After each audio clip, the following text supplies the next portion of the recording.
Кочанската трагедија, обвинителот Коцевски и Законот за правична застапеност преовладуваа на денешната седница за пратенички прашања. Опозицијата повторно бараше морална одговорност од премиерот за несреќата и обвини за селективна истрага.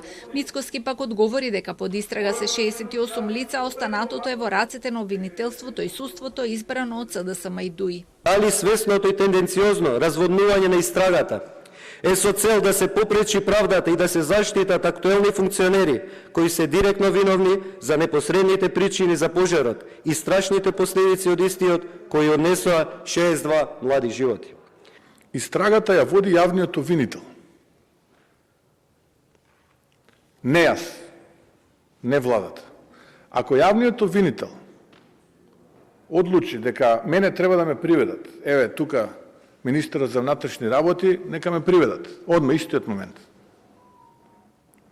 Мицкоски возврати и со прашање колку мина се приведени и осудени за модуларната болница Ласкарци и Беса Транс и најави дека наскоро ќе има јавна расправа во собранието за сите овие случаи. ДУИ пак ги интересираше докаде е Законот за правична застапеност, а побара извинување од премиерот за според нив несоодветното однесување кон албанците. Дали денеска имаш храброст да им побараш извинување на албанците за арогантното однесување во својство на премиер.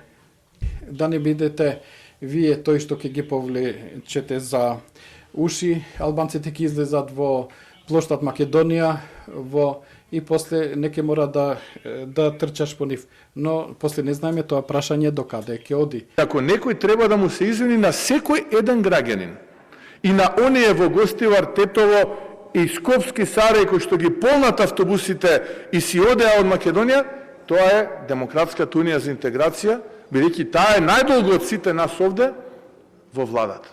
А јас се извинувам што на вистина оваа држава порано не ви испратија во опозиција. За Законот за правична застапеност Мицкоски кажа дека е готов и наскоро ќе биде објавен, но испратен до Венецијанската комисија за да не се случи повторно да биде оспорен.